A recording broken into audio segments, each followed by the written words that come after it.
അകലമില്ല. മനുഷ്യനാണ് ഈ 4000 കിലോമീറ്ററൊക്കെ പറയണത്, അല്ലെങ്കിൽ 9000 കിലോമീറ്ററൊക്കെ പറയും. ദൈവത്തിന് അകലമില്ല. ഞാൻ ആരാധനയിൽ വിശ്വാസത്തോടെ പങ്കെടുക്കുമ്പോൾ ഞാൻ കർത്താവിൻ്റെ അടുത്താണ് ഇരിക്കണത്. അപ്പോൾ ഈ ആരാധന അങ്ങനെ ഒരു ഗൗരവതരമായ ബുദ്ധിയോടുകൂടിയാണ് നിങ്ങൾ ആരാധനയുടെ ഓരോ വാക്കും, ഓരോ പ്രാർത്ഥനയും, ഓരോ വചനവും നിങ്ങൾ ശ്രദ്ധിക്കണത്. കൃപാസനത്തിൽ നിന്ന് ജോസഫ് അച്ഛനെ ശ്രദ്ധിക്കണമെന്ന് പറഞ്ഞാൽ അവിടെ വെച്ച് നിങ്ങളുടെ എല്ലാ മാർക്കും പോവും. അച്ഛന് ഇപ്പോൾ കൃപാസന ആൾത്താരെ XY ആര് നിന്നാലും ഒരു ദൈവത്തിൻ്റെ ഉപകരണമാണ്. ദൈവത്തിന് ഈ സമയത്ത് നമ്മളോട് സംസാരിക്കാനുള്ള ഒരു തിരഞ്ഞെടുക്കപ്പെട്ട മാധ്യമമാണ്. അപ്പോൾ ദൈവമാണ് ഞങ്ങളോട് സംസാരിക്കണമെന്നുള്ളൊരു ബോധത്തിലാണ് ഭക്തിയോടെ, ഭയത്തോടെ, വിശ്വാസത്തോടെ നമ്മൾ ദൈവത്തിൻ്റെ സന്നിധിയിൽ ഇപ്പം നമ്മൾ എന്തെല്ലാം കൂലങ്കഷമായിട്ട് വിശ്ലേഷണ രീതിയിൽ പഠിച്ചാലും ഇതിൻ്റെ പ്രയോഗത്തിലാണ് വിഷയം ഇരിക്കുന്നത്. എന്നാ പഠിച്ചാലും നമുക്ക് 2 പ്രയോഗമാണുള്ളത്. നമ്മൾ എന്നോ പഠിച്ചാലും പ്രയോഗത്തിലാണ് കാര്യം ഇരിക്കുന്നത്. നമ്മൾ ദൈവം തൂക്കി നോക്കുന്നത് പ്രയോഗത്തിലാണ്. 2 പ്രയോഗം നമുക്ക് എളുപ്പമാണ്. ഒന്ന്, ദൈവവചനം നടപ്പിലാക്കുന്ന ഒരു പ്രയോഗമുണ്ട് നമ്മുടെ ജീവിതത്തിലും മറ്റുള്ളവരുടെ ജീവിതത്തിലും. അത് പ്രയോഗമാണ്. 2ാമത്തെ പ്രയോഗം, ഇത് ബേസിക് പ്രയോഗം. ആദ്യത്തെ പ്രയോഗം എന്താണെന്ന് ചോദിച്ചാൽ ഞാൻ പറയും ആദ്യത്തെ പ്രയോഗം ഭക്തിയാണ്. എല്ലാം തുടങ്ങണത് ഭക്തി എന്നാണ്. നമുക്ക് ദൈവത്തെക്കുറിച്ച് അറിയാം, ദൈവം ഏകനാണെന്നൊക്കെ അറിയാം. പക്ഷേ അത് നമുക്കുള്ളൊരു അറിവ് മാത്രമാണ്. വേണമെങ്കിൽ നമുക്ക് സൂക്ഷിക്കാം, അറിവ് മാത്രമേ സൂക്ഷിക്കാം. അറിവ് എന്തിനാണ് നമുക്ക് ഉണ്ടാകുന്നത്? അനുഭവത്തിന് വേണ്ടിയാണ്. അനുഭവം എങ്ങനെ ഉണ്ടാകും? പ്രയോഗത്തിലാണ് അനുഭവം ഉണ്ടാകുന്നത്. അപ്പം പ്രയോഗമില്ല എന്നുണ്ടെങ്കിൽ അറിവായി തന്നെ അങ്ങ് ആശയതലത്തിൽ നിൽക്കുന്നത്. പ്രാർത്ഥിക്കുക, കർത്താവേ, അങ്ങയെക്കുറിച്ചുള്ള എല്ലാ അറിവുകളും അനുഭവമാക്കാനുള്ള പ്രയോഗങ്ങളെ വിവേചിച്ച് നടപ്പിൽ വരുത്തുവാൻ ഒരു സുവിശേഷകന്റെ, ഒരു മിഷണറിയുടെ അഭിഷേകം എനിക്ക് നൽകണമേ. ശ്രദ്ധിക്കട്ടെ. ഹല്ലേലൂയ,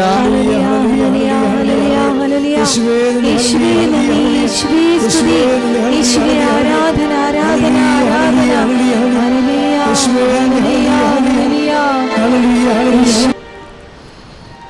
ആദ്യമായിട്ട് ഇപ്പോഴും നമുക്കറിയാം, ഇത് മിഷൻ മാസമാണ്. ഏറ്റവും കൂടുതൽ സഭയ്ക്ക് ഏറ്റവും കൂടുതൽ അനുഗ്രഹം കിട്ടാനുള്ള, ഇപ്പോൾ ഒരു വർഷം 12 മാസമുണ്ട്. അതിൽ ഏറ്റവും കൂടുതൽ അനുഗ്രഹം സഭ റിച്ചാകണത്, ധന്യമാകുന്നത് ഏത് മാസമാണ്? ഒക്ടോബർ മാസമാണ്. കാര്യം ഒരേ സമയം തന്നെ നമ്മൾ മിഷനെക്കുറിച്ച് ചിന്തിക്കുന്നു, ഒരേ സമയം തന്നെ നമ്മൾ പ്രാർത്ഥനയിൽ വളരുന്നു. അതിലൂടെയാണ് നമുക്ക് ദൈവസന്നിധിയിൽ കൂടുതൽ സ്വാധീനവും ദൈവാനുഭവവും ഇതെല്ലാം പ്രയോഗത്തിൽ വരുന്ന ഒരു സമയമാണ്.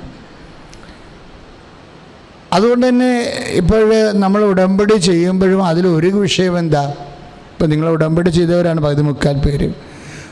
ഉടമ്പടി ചെയ്യുമ്പോൾ ഒരു വിഷയം എന്താണ്? കർത്താവിന് സാക്ഷ്യം വഹിക്കുകയാണ് ഒരു വിഷയം. നിബന്ധനകളിലും നിയോഗങ്ങളിലുമുള്ള ഒരു വിഷയം കർത്താവിന് വേണ്ടി സാക്ഷ്യം വഹിക്കുകയാണ്. കർത്താവിന് വേണ്ടി സാക്ഷ്യം വഹിക്കുമ്പോൾ എന്നാ സംഭവിക്കണത്?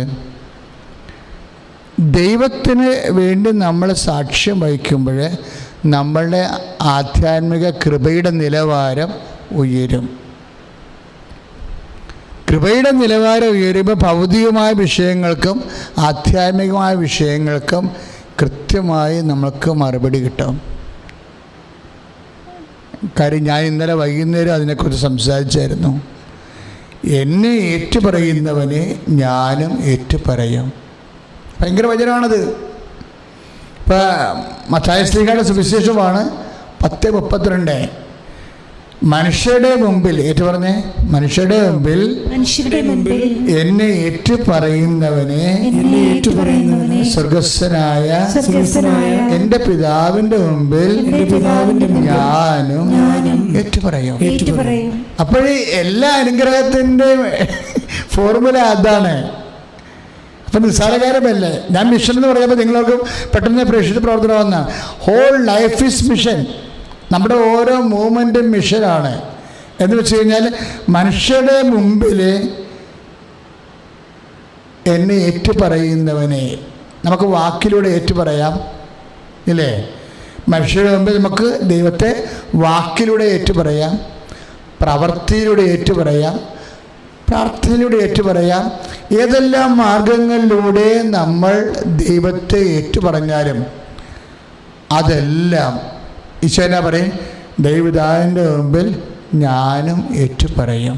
ഇത് ഒരു പക്ഷേ ബൈബിളിൽ ഏറ്റവും ഈടുള്ളൊരു വചനമാണിത്.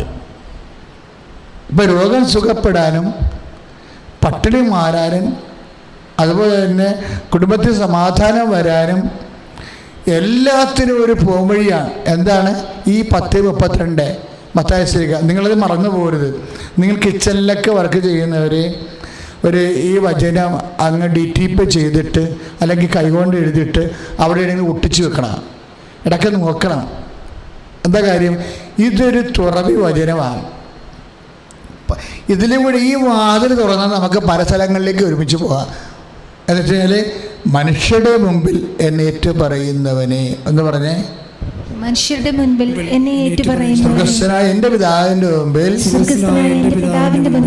ഞാനും ഏറ്റുപറയും. അപ്പം എങ്ങനെയല്ല ഈ മിഷൻ മാസത്തിൽ അച്ഛൻ പറഞ്ഞ പോലെ സമർത്ഥമായ കൃപ എങ്ങനെ ആർജിക്കാം? ഇപ്പം ഉദാഹരണത്തിന് ഈശോ അപ്പോസ്തലന്മാരെ തിരഞ്ഞെടുത്തിട്ട് എന്താ ചെയ്തത്? 5ാമത്തെ പീഡാനുഭവ പ്രവചനം ഒന്ന് അനുസ്മരിക്കുകയാണ് ചെയ്തത്. പല പീഡാനുഭവ പ്രവചനങ്ങൾ ഈശോ നടത്തിയിട്ടുണ്ട്. 3 തിയോളജിയൻസ് അംഗീകരിക്കുന്നത്. പക്ഷേ നമ്മൾ സുവിശേഷം ശരിക്കും ഒന്ന് സ്ക്രൂട്ടണി ചെയ്താൽ ഇതൊക്കെ ഒരു 4 പീഡാനുഭവ പ്രവചനമുണ്ട്. കാര്യം ഈ ക്രിസ്തീയതയുടെ അന്തസത്ത കാച്ചി കുറുക്കി വെച്ചിരിക്കുന്നത് എന്തിൻ്റെ അകത്താ? ഈ പാഷൻ പ്രഡിക്ഷൻസിൻ്റെ അകത്താ പീഡാനുഭവ പ്രവചനം. എന്താ ഇങ്ങനെ പറയാൻ കാര്യം അറിയാം? പീഡാനുഭവ പ്രവചനമെന്ന് പറയുമ്പോൾ നിങ്ങൾ ഉടനെ വിചാരിക്കും ശരി സമ്മതിച്ച് അത് യേശുവിൻ്റെ പീഡാനുഭവ പ്രവചനമാണ്. എന്താ ഈശോ പറഞ്ഞത്? 16:21 അല്ലേ? മത്തായി ശ്ലീഹായുടെ സുവിശേഷം 16:21. എന്താണ് പീഡാനുഭവ പ്രവചനം? മനുഷ്യപുത്രൻ ശത്രുക്കരങ്ങളിൽ ഏൽപ്പിക്കപ്പെടും. അപ്പോൾ ഒരു സംഭവം എന്താ? ശത്രുക്കരങ്ങളിൽ ഏൽപ്പിക്കപ്പെടുക. രണ്ടാമത്തെ എന്താ? അവർ അവനെ പീഡിപ്പിക്കും. മൂന്നാമത്തെ എന്താ? അവർ അവനെ ക്രൂശിക്കും. നാലാമത്തെ എന്താണ്? 3-ാം ദിവസം അവൻ ഉയർത്തെഴുന്നേൽക്കും. ഇത്രയും സാധനമാണ് മിഷൻ. ഇതാണ് മിഷൻ എന്ന് പറയണത്. ഈ മിഷനെക്കുറിച്ചാണ് ഈശോ ആദ്യം ഡിസ്കസ് ചെയ്തത്. ആരുമായിട്ട്? പുരോഹിതന്മാരുമായി ഡിസ്കസ് ചെയ്തത് പിതാവിൻ്റെ കാര്യമെന്ന് പറഞ്ഞില്ലേ? This is A thing. നമുക്ക് ഒരു ക്രിസ്ത്യാനിക്കും ഡിസ്കസ് ചെയ്യാനുള്ളത് ഇതാണ്. ഇപ്പം നമ്മൾ വിശുദ്ധ ലൂക്കായുടെ സുവിശേഷം 2:49 ഒരു വചനമുണ്ട്. കാര്യം അമ്മ ചോദിക്കും ഈശോനോട്, ഈശോ എന്താ ഞങ്ങളോട് ഇങ്ങനെ ചെയ്തത്? ഞാനും നിൻ്റെ പിതാവും കൂടി എന്തുമാത്രം നിന്നെ അന്വേഷിച്ചിരുന്നു. അപ്പോൾ ഈശോ ചോദിക്കുന്നൊരു ചോദ്യമാണ് ആദ്യത്തെ പീഡാനുഭവ പ്രചരണം. എന്താണ്? ഒരു ഷെയ്ഡാണ്, ഷാഡോ പാഷൻ പ്രഡിക്ഷൻ. എന്താണ്? എൻ്റെ പിതാവിൻ്റെ കാര്യങ്ങളിൽ 2:49 എൻ്റെ പിതാവിൻ്റെ കാര്യങ്ങളിൽ ഞാൻ വ്യാപൃതനായിരിക്കേണ്ടവനാണെന്ന് നിങ്ങൾ അറിയുന്നില്ലേ? അതാണ് സംഭവം. യേശുവിനെ കെയർ ചെയ്യുന്നവർ എപ്പോഴും അറിയേണ്ട ഒരു സംഭവമാണ്. എന്താണ്? പിതാവിൻ്റെ കാര്യങ്ങളിലുള്ള വ്യാപൃത. ഇത് സഭ എന്ന് ഈ കാര്യങ്ങൾ വ്യാപൃതരാകാതിരിക്കുന്നു, അപ്പോഴും നമ്മൾ അൺമിഷൻ ചെയ്തു പോകും. ഇതാണ് മിഷൻ. ഈശോ ഒറ്റ വാക്കിലാണ് പറയണത്. എന്താണ്?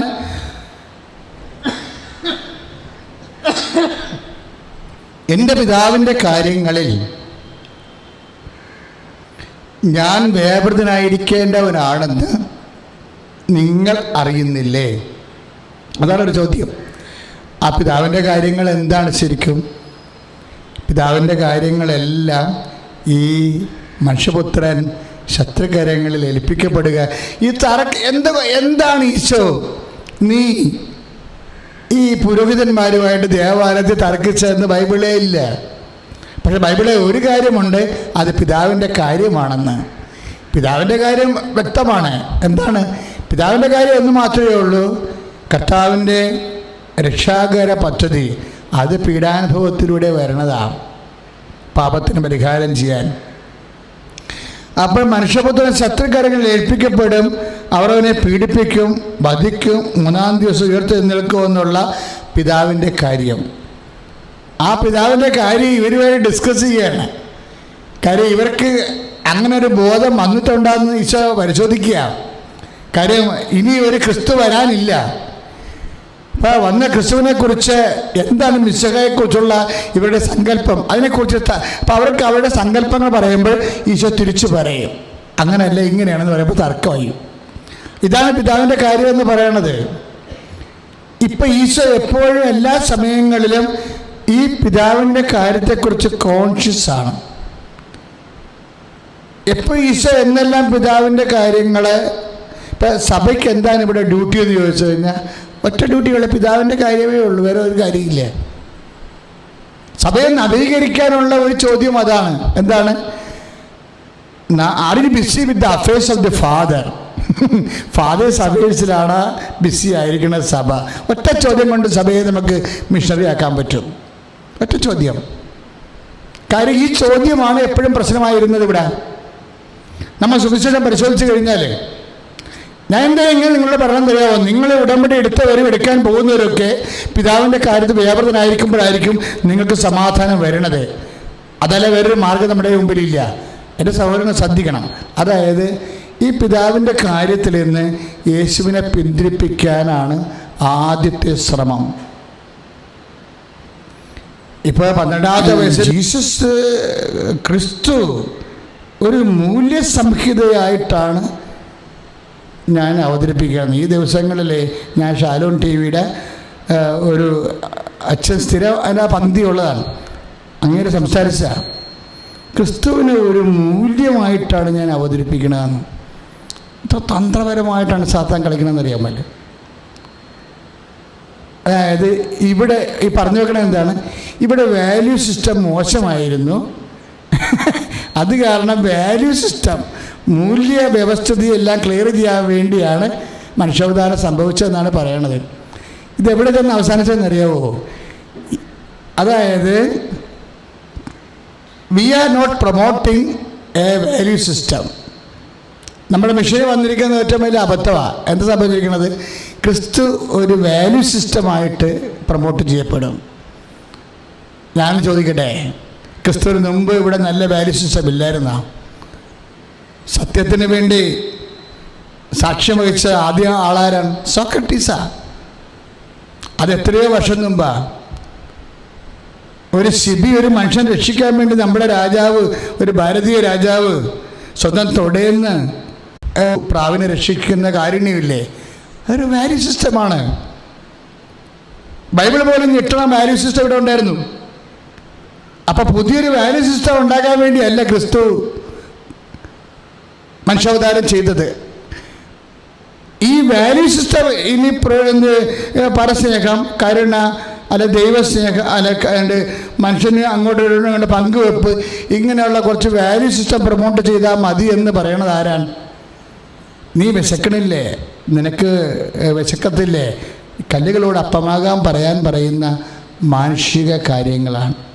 We are proclaiming the person Jesus. നമ്മൾ ആരെ പ്രൊക്ലെയിം ചെയ്യണത്? വാല്യൂ അല്ല, നമ്മൾ പ്രൊക്ലെയിം ചെയ്യണത് ഒരു പേരാ, ഒരു നാമം, സിംഗിൾ നെയിം. എന്തിനാണ്? For the salvation of the mankind, we are proclaiming the single name. The single name is given, the name of Jesus Christ. അല്ലേ? അല്ല, വാല്യൂ സിസ്റ്റമാണ്. അപ്പം തന്ത്രപരമായിട്ട് സഭയെ അട്ടിമറിക്കാൻ വേണ്ടി സഭയുടെ ആൾക്കാരെ തന്നെ സാത്താൻ ക്ലിയറായിട്ട് ഉപയോഗിക്കുന്നുണ്ട്. ഇപ്പം തന്നെ എന്താണ്? ഭയങ്കരമായ പരിസ്ഥിതിവാദം കത്തുകയാണ് സഭയിൽ. തെറ്റാണെന്നൊന്നും ഞാൻ പറഞ്ഞിട്ടില്ല. പക്ഷെ ആദ്യ കാഴ്ചയാണെന്നേ ഉള്ളൂ കുഴപ്പം. ആദ്യ കാഴ്ചയാണ്. ഒരു അന്ധൻ്റെ കണ്ണിൽ കർത്താവ് ചേറ് പൂശില്ലേ? എനിക്ക് ആ സുവിശേഷം വായിക്കുമ്പോൾ തോന്നും ചേറല്ല, ചാണാൻ പൂശണ്ടായിരുന്നെന്ന്. എന്താ കാര്യം അറിയോ? ഇവന് കണ്ണ് കാഴ്ച കൊടുത്തപ്പോഴേ ഇവൻ ഉടനെ പറഞ്ഞു, എന്താണ് നീ കാണുന്നതെന്ന് ചോദിച്ചു. 8:24.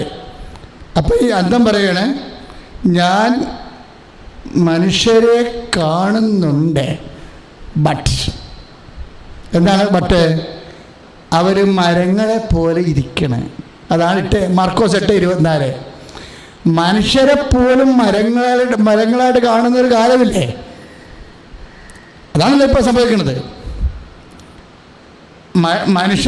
മനുഷ്യരെ ഞാൻ കാണുന്നുണ്ട്, പക്ഷെ എന്ത് പറ്റി? മരങ്ങളെപ്പോലെ ഇരിക്കണം ഫസ്റ്റ്. അപ്പം മനുഷ്യരെപ്പോലും മരങ്ങളായിട്ട് കാണുന്ന ഒരു കാഴ്ചയില്ലേ? അത് പറയുമ്പോൾ നമ്മളൊക്കെ മനുഷ്യനെപ്പോലെ, അപ്പം മനുഷ്യനേക്കാൾ പ്രാധാന്യം മരങ്ങൾക്കായി. മനുഷ്യനെ കാണേണ്ട വാട്ടിൽ നമ്മൾ കാണുന്നത് എന്താണ്? മരങ്ങൾ. ഇപ്പം കർത്താവ് യവനെ പിടിച്ച് രണ്ടാമത് ഒന്ന് പൂശി വിട്ട്, എന്നിട്ടൊരു വാക്ക് പറഞ്ഞു കർത്താവ് 8:25 സൂക്ഷിച്ച് നോക്കടാന്ന് പറഞ്ഞു. അപ്പം നേരത്തെ നോക്കാനാണ് പറഞ്ഞത്. ആ ചേര പൂശിയിട്ട് പറഞ്ഞ് നോക്കാൻ പറഞ്ഞു. ഇപ്പം രണ്ട് പരിപാടിയാണ് അവിടെ നടക്കേണ്ടത്, മിഷനിൽ വരേണ്ടത്. ആദ്യം നോക്കാനാണ് പറഞ്ഞിരിക്കുന്നത്. നോക്കിയപ്പോൾ അവൻ മനുഷ്യരെ കണ്ട്, പക്ഷെ മരങ്ങളെപ്പോലെ ഇരിക്കണ്. അപ്പം കർത്താവ് രണ്ടാമത് കൈതൊട്ട് ഇത് പറഞ്ഞ് സൂക്ഷിച്ച് നോക്കാൻ പറഞ്ഞ്. അപ്പോൾ അവൻ സൂക്ഷിച്ചു. അപ്പം രണ്ട് നോട്ടമാ. സഭ ഇപ്പം ആദ്യ നോട്ടത്തിലാണ്. എല്ലാം മരങ്ങൾ, എല്ലാം പരിസ്ഥിതി ഇല്ലാത്തതുണ്ടെങ്കിൽ പിന്നെ എങ്ങനെ ഭൂമി നിലനിൽക്കും? ഭൂമി നിലനിന്നില്ലെങ്കിൽ പിന്നെ എങ്ങനെ മനുഷ്യരാശി നിലനിൽക്കും? ആദ്യ നോട്ടമാണ്. ഇനി കർത്താവ് രണ്ടാമത് തൊടുകയാണെങ്കിൽ അപ്പം വിവരം അറിയും. അപ്പം പറയും, ഓ ഇപ്പം ശരിയായി. ഇപ്പം എന്താ? ഇപ്പം ഞാൻ മനുഷ്യനായിട്ട് തന്നെ കാണുന്നുണ്ട്. അപ്പം ഈശോ പറയും, ഇനിയും കുറച്ചുകൂടി ശരിയാകാറുണ്ട്, തൽക്കാലം പുറത്തേക്ക് ഇറങ്ങണ്ടെന്ന് പറയും. തൽക്കാലം അഭ്യാസം കൊണ്ട് പുറത്തോട്ട് ഇറങ്ങണ്ട. ആ വചനം കൊണ്ട് നമ്മൾ വായിച്ചാലേക്ക് ഒരു 8:27 പറയും, നീ വീട്ടിൽ പോയി ഇരുന്നാൽ മതി എന്ന് പറയും. വില്ലേജിലേക്ക്, ഗ്രാമങ്ങളിലെ ജനക്കൂട്ടത്തിലോട്ട് ഇറങ്ങണ്ടെന്ന് പറയും. പക്ഷേ നീ ദെക്കാപ്പോസിൽ പോയി കർത്താവ് നിനക്ക് വേണ്ടി ചെയ്ത കാര്യങ്ങൾ പറയാൻ പറയുന്ന ഭാഗങ്ങളുണ്ട്. അത്ഭുതം അടയാളം കഴിഞ്ഞു കഴിഞ്ഞാൽ, കാഴ്ച പ്രാപിച്ചു കഴിഞ്ഞാൽ ജനക്കൂട്ടത്തിലേക്കാണ് പോകേണ്ടത്. ഇവനോട് പറയാൻ പോകണ്ട, you are not a missionary. നീ ഇപ്പം കാഴ്ച കണ്ടത് ശരിയാണ്, പക്ഷെ ഈ കാഴ്ചയല്ല കാണേണ്ടത്. മനുഷ്യരെ കണ്ടു കഴിഞ്ഞാൽ ഉടനെ തോന്നണം, യേശു ക്രിസ്തുവിന്റെ വിശുദ്ധമായ രക്തത്താൽ വീണ്ടെടുക്കപ്പെട്ടിരുന്ന വ്യക്തിയാണിതെന്ന് തോന്നണ വരെ ഈ കാഴ്ച തുടർന്നുകൊണ്ടിരിക്കണം. അപ്പോഴാണ് വിഷയം വരുന്നത്. ഒരു മനുഷ്യനെ കണ്ടാൽ മരങ്ങളാണെന്ന് തോന്നും ആദ്യ കാഴ്ചയിൽ, രണ്ടാമത്തെ കാഴ്ചയിൽ മനുഷ്യനാണെന്ന് തോന്നും. പക്ഷേ എന്താണ് കാഴ്ച? മൂന്നാമത്തെ കാഴ്ച, ഒരു മനുഷ്യനെ കണ്ടാൽ തോന്നണം അവൻ യേശു ക്രിസ്തുവിന്റെ വിശുദ്ധമായ രക്തത്താൽ വീണ്ടെടുക്കപ്പെടേണ്ടവനാണ്, അവന് വേണ്ടി കൂടിയാണ് യേശു ക്രിസ്തു ക്രൂശിക്കപ്പെട്ടതെന്ന് തോന്നിയാൽ യു ആർ എ മിഷണറി. അപ്പം മാത്രമേ നീ പുറത്തിറങ്ങാൻ പറ്റത്തുള്ളൂ. അല്ലാതെ ഒരു കാലത്തോടെ കർത്താവ് പറയും, നീ വീട്ടിൽ പോയാൽ മതി, ആൾക്കാരുടെ കൂടെ നല്ല ഇടപെടലുകളൊന്നും വേണ്ട, വീട്ടിൽ പോയിരിക്കുക എന്ന് പറയും.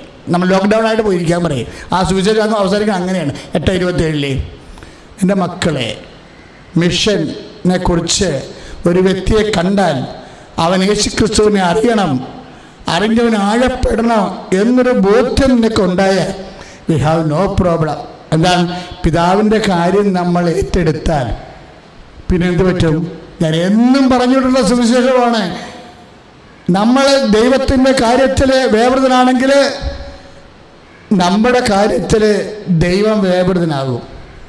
ഇപ്പം എപ്പോഴും നമ്മുടെ ഒരു പ്രാർത്ഥനയുടെയൊക്കെ ഒരു മിനിമം ഉദ്ദേശം എന്താ?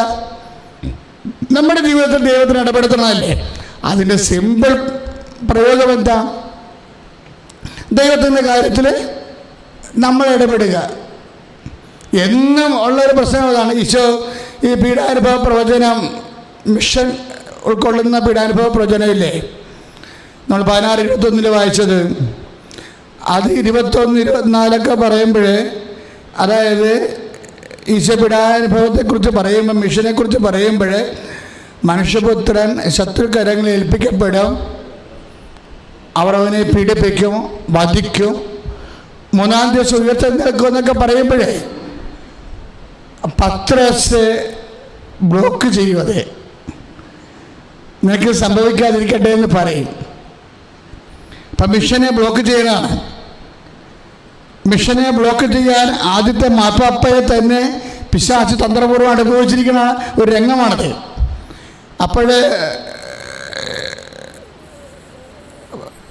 കർത്താവ് പറയും, നീ പിന്നെ വന്നല്ലേ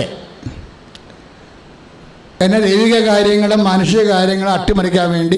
പണ്ട് മരുഭൂമി വെച്ച് പറഞ്ഞതാണ്, ദൈവിക കാര്യങ്ങൾ അട്ടിമറിച്ചുകൊണ്ടാണ് മാനുഷിക കാര്യം പറഞ്ഞു കൊടുത്തത്. അപ്പമാകാൻ പറയും, വിശക്കണേ എന്തിനാ, മര്യാദക്ക് ഭക്ഷണം കഴിച്ച് ജീവിക്കാൻ പറയും. അതാണ് മാനുഷിക കാര്യം. അവൻ പിന്നെയും വരും. അവൻ പിന്നെയും വന്നത് കണ്ട് കർത്താവിന് മനസ്സിലായി പത്രോസിലൂടെ പാഷൻ മിഷൻ അട്ടിമറിക്കുകയാണ്. അപ്പോൾ കർത്താവ് ചോദിച്ച്, നീ പിന്നെയും വന്നല്ലേ, നീ മാനുഷിക കാര്യങ്ങളാണ് അന്വേഷിക്കണത്, ദൈവിക കാര്യങ്ങളല്ല എന്ന് പറയും. കണ്ട, സെയിം തിങ് ഇസ് റിപ്പീറ്റിംഗ്. ഇപ്പം നമ്മൾ പറയുന്ന പിതാവിൻ്റെ കാര്യങ്ങളാണ് ദൈവിക കാര്യങ്ങൾ. സുവിശേഷം 2 കാര്യങ്ങളാണ് നിൽക്കുന്നത്, ഒന്ന് മാനുഷിക കാര്യങ്ങളും ഒന്ന് ദൈവിക കാര്യങ്ങളും. ഇപ്പം ഈ മിഷനെ അട്ടിമറിക്കാൻ സാധ്യതയുള്ളതും ആത്മരക്ഷ അപകടപ്പെടുത്താൻ സാധ്യതയുള്ളത് എന്താണ്? ഈ ദൈവിക കാര്യങ്ങളെക്കാൾ റീസണബിളായിട്ട് മാനുഷിക കാര്യങ്ങൾ മധുരോധരമായിട്ട് അവതരിപ്പിക്കും. അതാരായിരിക്കും അവതരിപ്പിക്കുന്നത്? സാത്താനായിരിക്കും. സാത്താൻ ഗോ ബാക്ക് എന്ന് ഈശോ പറയും, നീ എൻ്റെ പുറകിൽ പോകാൻ പറയും, മുമ്പിൽ മാറാമെന്ന് പറയും. സഭയിൽ നിന്ന് പല കാര്യങ്ങളോടും പ്രസ്ഥാനങ്ങളോടും ചിന്താഗതികളോടും എൻ്റെ മുമ്പിൽ മാറാൻ പറയാനുള്ള ദാർഢ്യം നഷ്ടപ്പെട്ട പോലെ തോന്നിപ്പോകുന്നതുകൊണ്ട് ഞാൻ പറഞ്ഞതാണ്. ശ്രുതിക്കട്ടെ ഹല്ലേലൂയ, യേശുവേ സ്തോത്രം, ഹല്ലേലൂയ, യേശുവേ സ്തുതി, ഹല്ലേലൂയ, ഹല്ലേലൂയ, യേശുവേ മഹത്വം, മഹത്വം, മഹത്വം, ഹല്ലേലൂയ, ഹല്ലേലൂയ, ഹല്ലേലൂയ, ഹല്ലേലൂയ, ഹല്ലേലൂയ. പരിശുദ്ധ പരമദിവ്യകാരുണ്യത്തിന് ആരാധനയും സ്തുതിയും പുകഴ്ചയും ഉണ്ടാകട്ടെ. പ്രിയമുള്ളവരെ, ഈ 1-ാം പീഡാനുഭവ പ്രവചനങ്ങളിലെ കർത്താവ് വേർതിരിക്കത്തില്ലേ മാനുഷിക കാര്യങ്ങളും ദൈവിക കാര്യങ്ങളും. ഇപ്പം ദൈവിക കാര്യങ്ങൾ, പിതാവിൻ്റെ കാര്യങ്ങൾ ആത്മരക്ഷാ വിഷയങ്ങളാണ്. ആത്മരക്ഷാ വിഷയങ്ങൾക്ക് സ്വാഭാവികമായിട്ട് പീഡാനുഭവം ഉണ്ട്, കുരിശ് മരണമുണ്ട്, ഉയർത്തെഴുന്നേൽപ്പുണ്ട്. എൻ്റെ എല്ലാം ആത്മരക്ഷാ ഘടകങ്ങളാണ്. ഇതിനെക്കുറിച്ച് സംസാരിക്കുമ്പോൾ ഇതിൽ നിന്ന് കർത്താവിനെ പിന്തിരിപ്പിക്കാൻ വേണ്ടി മാനുഷിക കാര്യങ്ങളെ സാത്താൻ പറയും. അപ്പം സാത്താൻ ഈശോ അറ്റി വെച്ചും പത്രോസിനോട് പറയും, ആരെങ്കിലും എന്നെ അനുഗമിക്കാൻ ആഗ്രഹിക്കുന്നുണ്ടെങ്കിൽ നിങ്ങളെ സ്വയം പരിത്യജിക്കണം, തൻ്റെ കുരിശും എടുത്തുകൊണ്ട് എൻ്റെ പിന്നാലെ വരണം. ഇപ്പം നമ്മൾ താഴേക്ക് വരുമ്പോൾ 16-24 വചനങ്ങൾ വരുമ്പോൾ, മത്തായി 16-24, അതായത് ആരെങ്കിലും എന്നെ അനുഗമിക്കാൻ ആഗ്രഹിക്കുന്നുണ്ടെങ്കിൽ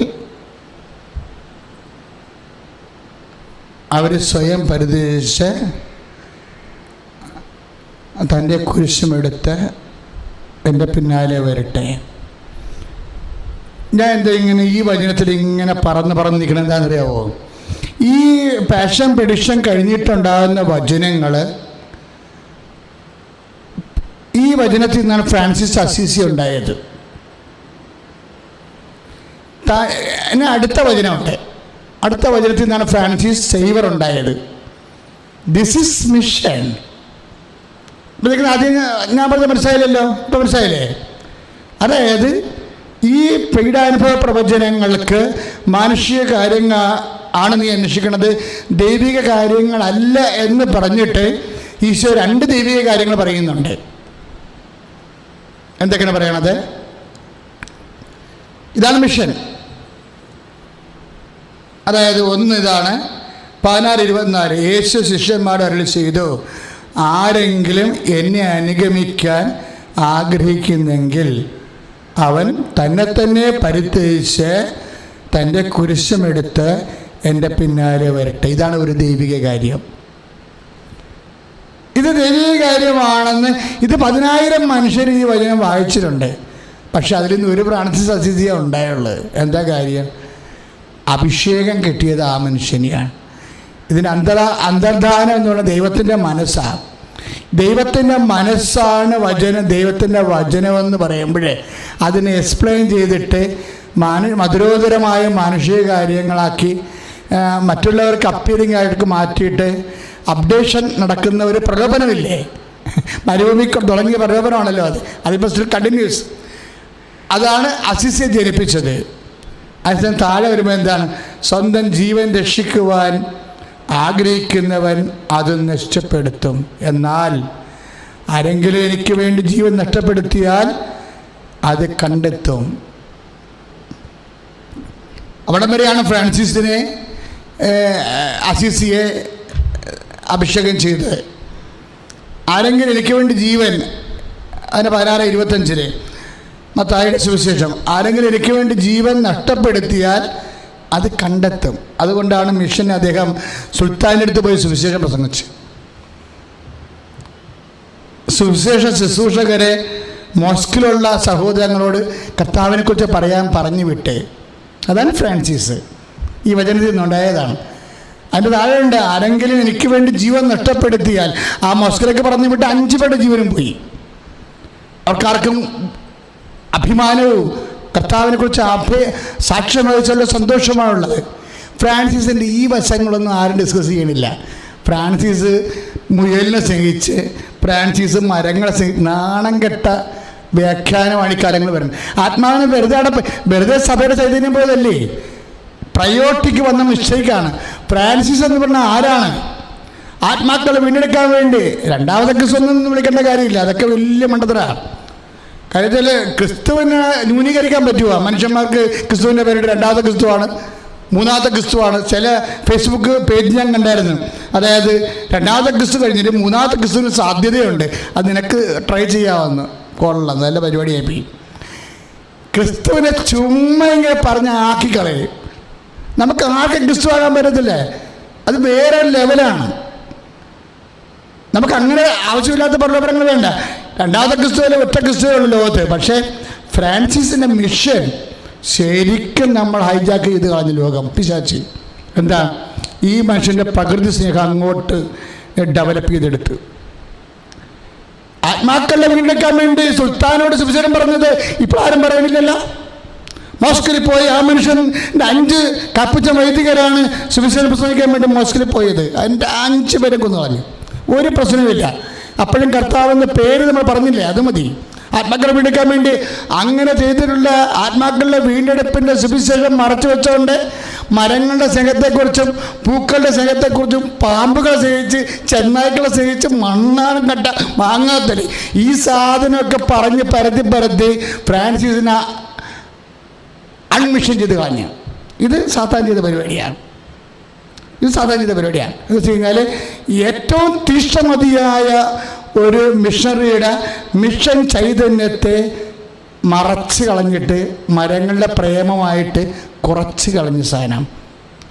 അത് കാരണം എന്ത് പറ്റി? പ്രകൃതി സ്നേഹികളല്ല ഫ്രാൻസിസിനെ കുറിച്ച് പറഞ്ഞ് ഇപ്പം പ്രസംഗിക്കുന്ന ബുദ്ധിസവാ. നിങ്ങളെ വരികൾക്കിടയിൽ വായിക്കുന്നില്ല.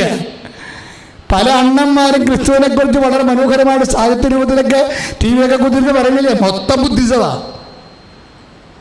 ആത്മരക്ഷ അപകടം ഈ പ്രകൃതി സ്നേഹം പറഞ്ഞ് നമ്മൾ ചേക്കേറിയ സ്ഥലങ്ങളാണ്. ഇതാണ് മിഷന്റെ അപകടം എന്ന് പറയുന്നത്. വ്യാഖ്യാനിക്കപ്പെടുമ്പോഴേ ആത്മരക്ഷ മുൻനിർത്തി വ്യാഖ്യാനിക്കാതെ ദൈവിക ഞാൻ എൻ്റെ പിതാവിൻ്റെ കാര്യത്തിൽ വ്യാപകനായിരിക്കേണ്ടവരാണെന്ന് അറിയില്ലേ എന്ന് ചോദിക്കുന്ന 12-ാം വയസ്സിൽ ദ മിഷൻ കോൺഷ്യസ് കർത്താവിന് രൂപപ്പെട്ട് വരികയാണ്. ആ മിഷൻ കോൺഷ്യസ് ഇങ്ങനെ കണ്ടിന്യൂ ചെയ്തിട്ട് ഇപ്പം എന്നാ ചോദിക്കണത്? ലോകം മുഴുവൻ നേടിയാലും 26 വരുമ്പോൾ 16:26 ലോകം മുഴുവൻ നേടിയാലും മത്തായിയുടെ സുവിശേഷം നിൻ്റെ ആത്മാവ് നഷ്ടപ്പെട്ടാൽ എന്ത് പ്രയോജനം? അപ്പം അവിടെയുണ്ട് ലോകം മുഴുവൻ നേടുക എന്നുള്ളത് മാനുഷിക കാര്യമാണ്. ലോകത്തിന് ഇമ്പമുള്ളത് സംസാരിക്കുക, മീഡിയയ്ക്ക് ഇമ്പമുള്ളത് സംസാരിക്കുക. ഇപ്പോൾ ജനാധിപത്യത്തിൻ്റെ തന്നെ ഒരു വശമാണ് മാധ്യമാധിപത്യം. പക്ഷേ പലപ്പോഴും നമ്മൾ ശ്രദ്ധിക്കേണ്ടത് സാത്താനിന് നേരിട്ട് വരുന്നില്ല, പക്ഷേ മാധ്യമങ്ങളെ ഉപയോഗിക്കുന്നുണ്ട് ഭംഗിയായിട്ട്. സാത്താന് മാധ്യമം കൈകാര്യം ചെയ്യണത് സാത്താനാണെന്നല്ല പറഞ്ഞതിൻ്റെ അർത്ഥം.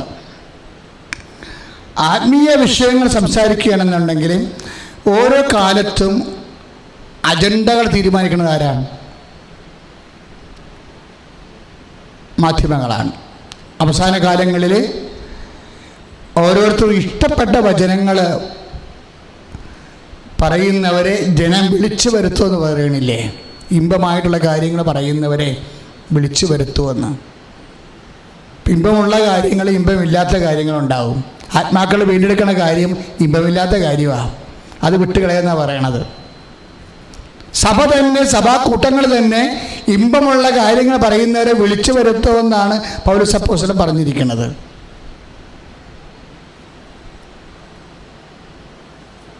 ഇപ്പം എന്താ പറയണത്? ലോകം മുഴുവൻ നേടിയാലും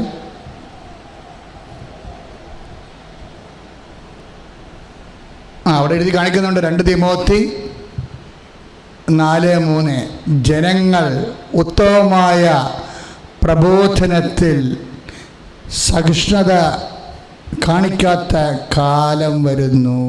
ബ്യൂട്ടിഫുൾ. അതാണ് സാധനം.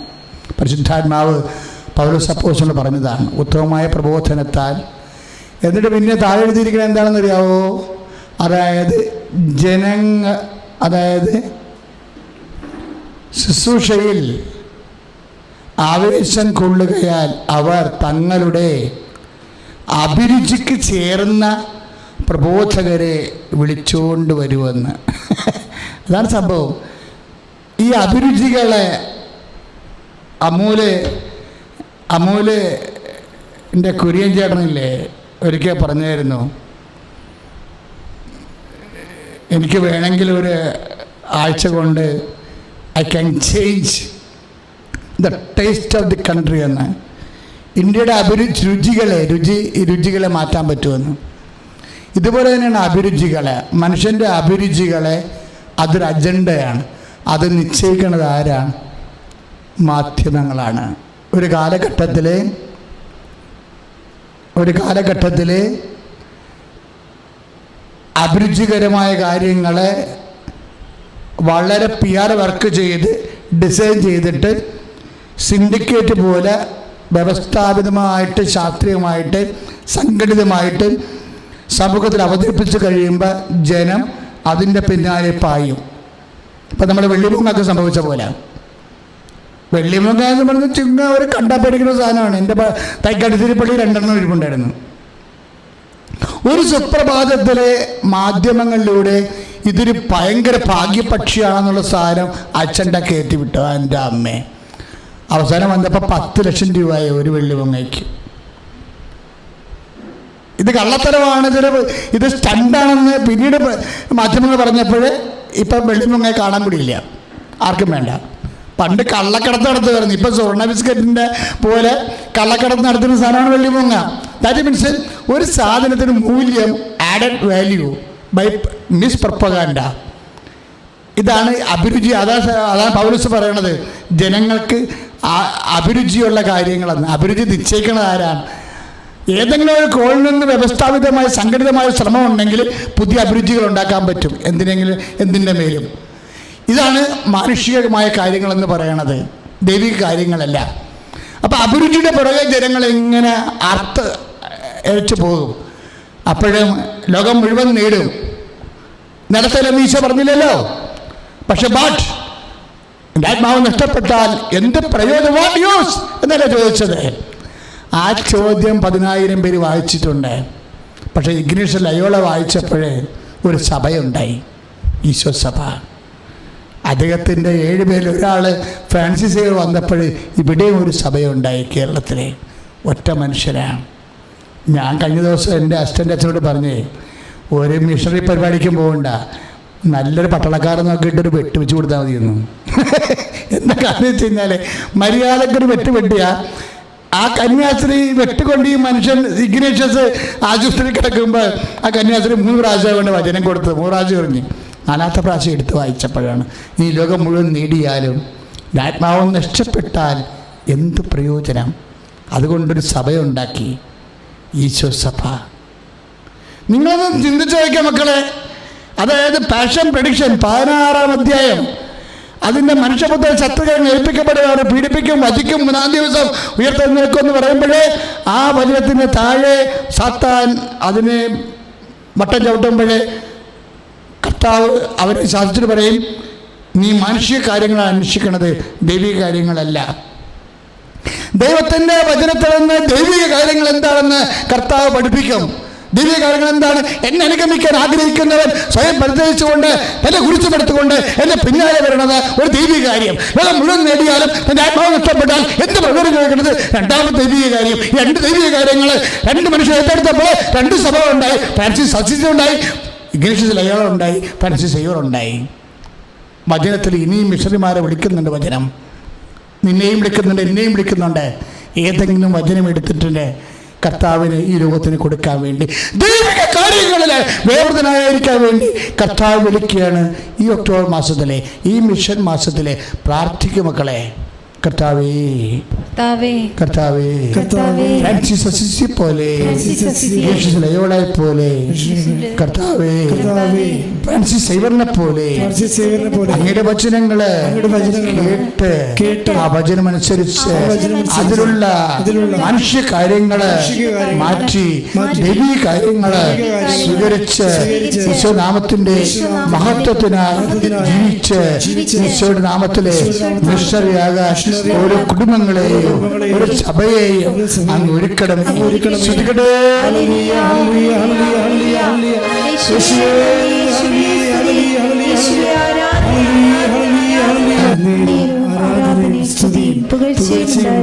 പരിശുദ്ധ പരമ ദിവ്യകാരുണ്യത്തിന്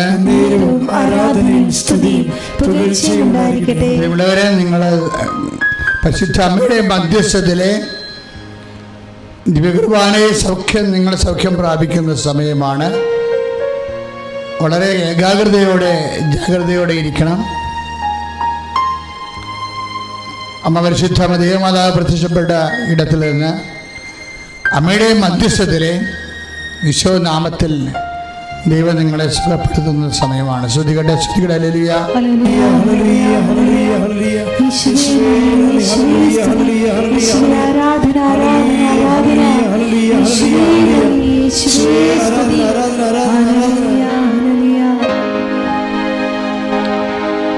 അച്ഛനോട് ചേർന്ന് പ്രാർത്ഥിക്കുക. കർത്താവായ ദൈവമേ, പലതരത്തിലെ മാനസികമായി ഇടിഞ്ഞു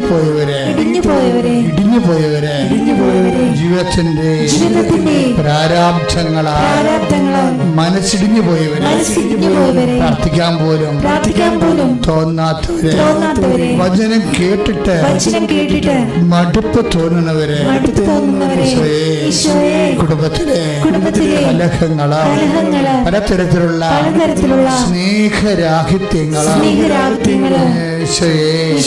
രോഗങ്ങളാ മൂലം മനസ്സിടിഞ്ഞു പോയവരെ, ആരപ്പെട്ടിരിക്കുന്നവരെ, അവരെ എല്ലാം ഈ സമയത്ത് നിങ്ങൾക്ക് സാക്ഷ്യം പറയാൻ പറ്റുന്ന രീതിയിൽ ദേവകുർബാനയിൽ നിന്ന് ശക്തി എഴുന്നള്ളി വന്ന് നിങ്ങളെ സാന്ത്വനപ്പെടുത്തുകയും സൗഖ്യപ്പെടുത്തുകയും ചെയ്യും.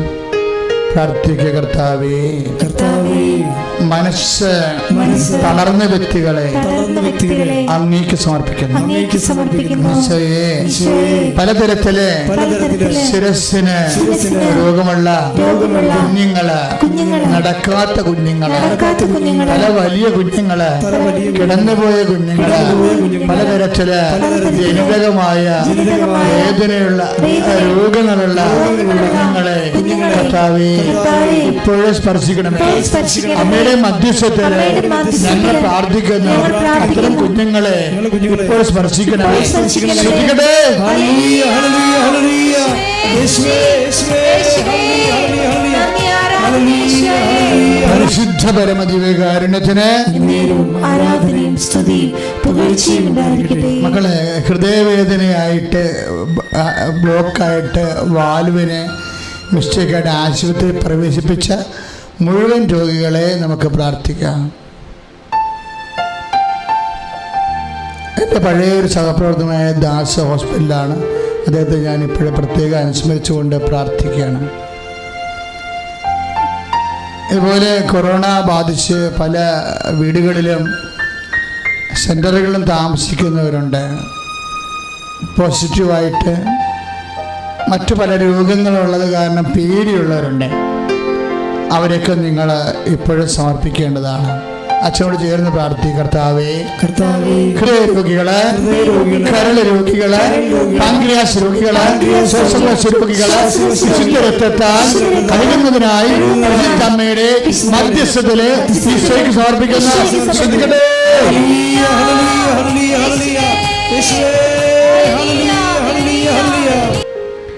നമ്മൾ ഇപ്പോഴേ കർത്താവിന്റെ തിരുസന്നിധിയിൽ സമർപ്പിക്കുക.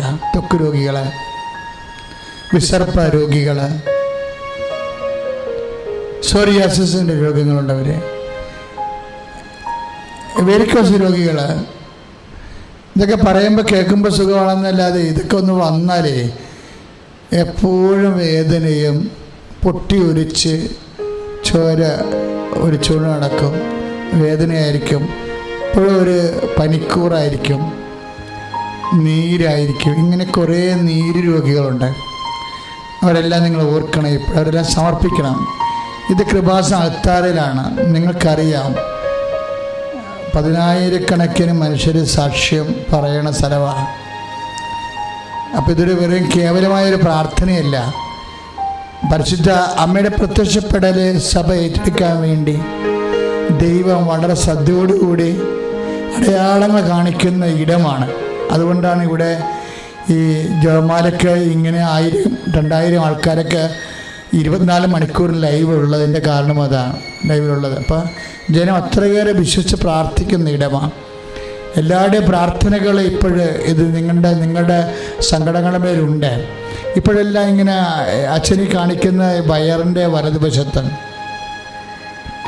അടിഭാഗമായിട്ട് എന്തോക്കെ ഇങ്ങനെ മരവിച്ച് ഇരിക്കണ, അകത്ത് പഴുപ്പുള്ള പോലെ കാണുന്നു. നാളെ മറ്റന്നാളെ പൊട്ടണ പോലെ നമുക്ക് തോന്നുന്നു. പഴുപ്പ് പുറത്ത് വരുന്ന രോഗിയാണ്. ആ രോഗിയെ കർത്താവ് ഇപ്പോൾ സ്പർശിച്ച് സുഖപ്പെടുത്തിക്കൊണ്ടിരിക്കുകയാണ്. ശ്രുതിക്കട്ടെ. ഹല്ലേലൂയ, ഹല്ലേലൂയ, ഹല്ലേലൂയ, ഹല്ലേലൂയ, ഹല്ലേലൂയ, ഹല്ലേലൂയ. യേശുവേ നന്ദി, ഹല്ലേലൂയ, ഹല്ലേലൂയ, യേശുവേ സ്തുതിക്കണമേ, ഹല്ലേലൂയ, ഹല്ലേലൂയ, ഹല്ലേലൂയ. പരിശുദ്ധ പരമദിവ്യകാരുണ്യത്തിന് ആരാധനയും സ്തുതിയും പുകഴ്ചയും ഉണ്ടായിരിക്കട്ടെ. കഴുത്തിന് വേദന ഉള്ളവരെ സമർപ്പിക്കാൻ. നമ്മൾ സ്പോണ്ടിലോസിസിൻ്റെ അസുഖമുള്ളവർ, ടോൺസൈൽ രോഗികൾ, തൈറോയ്ഡ് രോഗികൾ,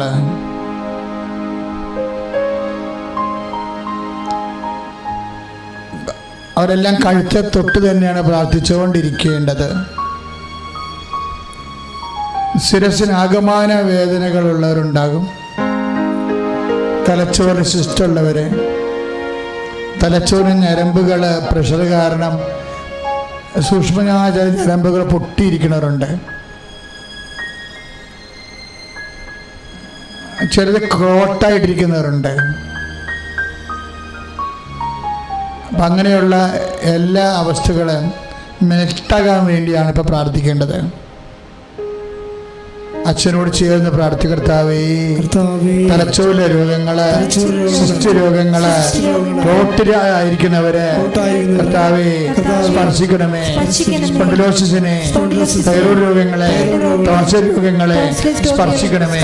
കർത്താവേ, അങ്ങയുടെ വിശുദ്ധമായ വലതുകരത്താൽ ഓരോ രോഗമുള്ള ശിരസ്സുകളെ സ്പർശിക്കണമേ. തൊണ്ടയെ സ്പർശിക്കണമേ. യേശുവിൻ നാമത്തിലെ യേശുവിൻ നാമത്തില് യേശുവിൻ നാമത്തില് ശിരോരോഗങ്ങള് യേശുവിൻ നാത്തില് നേരവും ആരാധനയും സ്തുതിയും പുകഴ്ചയും ഉണ്ടായിരിക്കട്ടെ. പരിശുദ്ധ പരമ ദിവ്യകാരുണ്യത്തിന് നേരവും ആരാധനയും സ്തുതിയും പുകഴ്ചയും ഉണ്ടായിരിക്കട്ടെ. മക്കളെ, അരക്കെട്ടിന് മുഴുവൻ ഡിസ്ലൊക്കേഷൻ വന്നവര്, നടുവിന് കുറേ മനുഷ്യര് 4 ഡിസ്ക് വരെ ഡിസ്ലൊക്കേറ്റ് ചെയ്തവരെ ഒറ്റ പ്രാർത്ഥന കൊണ്ട് നേരെയായിട്ടുണ്ട്. അവരൊന്ന് കൃപാസന സാക്ഷ്യം വന്നിട്ടുണ്ട്. അപ്പം അരക്കെട്ടിന് വീക്കമുള്ളവർ, അവിടെ നീർക്കെട്ട് വീഴുന്നവർ, കിടക്കാൻ പറ്റാത്തവർ, ജോലി ചെയ്യാൻ പറ്റാത്തവർ, നിവരാൻ പറ്റാത്തവർ, കുനിയാൻ പറ്റാത്തവർ, നടക്കാൻ പറ്റാത്തവർ, അതിൻ്റെ പേര് കിടന്നു പോകുന്നവർ, എല്ലാവരും ഒന്ന് ഓർക്കുക മക്കളെ. അവിടെ എല്ലാം കൈകൾ വെച്ചുകൊണ്ട് പ്രാർത്ഥിക്കണം. വാതരോഗികൾ, താഴേക്ക് കാലിന് താഴേക്ക് ബലം കുറഞ്ഞവർ, നീരുള്ളവർ, ഭയങ്കരമായിട്ട് ശരീരത്തിന് ഭാരം തോന്നുന്നവരെ എല്ലാം ഇപ്പോഴും പ്രാർത്ഥിക്കേണ്ടതാണ്. ചുമ്മാ നീരിറങ്ങി വീഴുന്നവരുണ്ട്. ശരീരത്തിൽ ഇങ്ങനെ എപ്പോഴും ഇങ്ങനെ തലനീരിറങ്ങിക്കൊണ്ടേയിരിക്കുന്നവരെ, ചില സമയത്ത് നമുക്ക് മരുന്ന് തരുന്ന ഡോക്ടർ തന്നെ മനസ്സിൽ വിചാരിക്കും ഒരു അത്ഭുതം നടന്നാലേ ഈ രോഗി സുഖപ്പെടത്തുള്ളൂ. അപ്പോൾ നിനക്കും ചിലപ്പോൾ അങ്ങനെ അറിയാൻ പറ്റും. അതുകൊണ്ട് അത്ഭുതം തന്നെ നടക്കണം. പ്രാർത്ഥിക്കുക, അച്ഛനോട് ചേർന്ന് പ്രാർത്ഥിക്കുക. കർത്താവേ, നീര് രോഗികള്, വാതരോഗികള്, ഇടുപ്പലിന്, കർത്താവേ, കശേരികൾക്ക് വേദനയുള്ളവരെ ഈശോ അങ്ങയുടെ തിരുമുറുവാർന്ന വലത്ത് കരച്ച ഇപ്പോൾ സ്പർശിക്കണമേ. ശ്രദ്ധിക്കട്ടെ.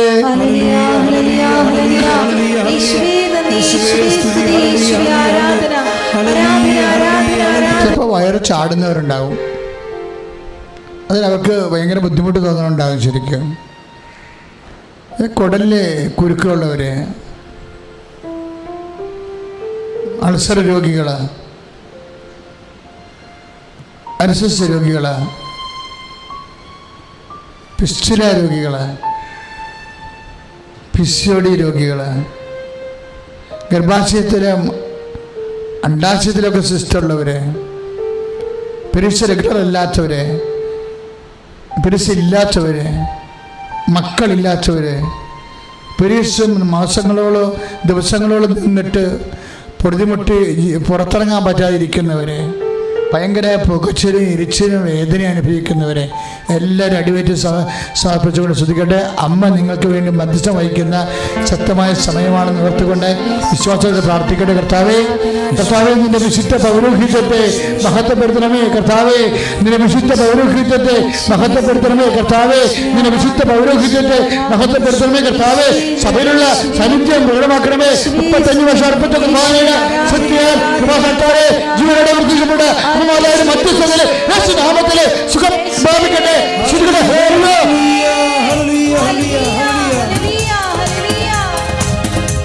ഫലങ്ങളെ സമർപ്പിക്കാൻ പോവുകയാണ്. വീട്, ജോലി, വിവാഹം, വഴി, വെള്ളം, വെളിച്ചം, ഇങ്ങനെ കുറേ ഭൗതിക സാഹചര്യങ്ങളില്ലേ.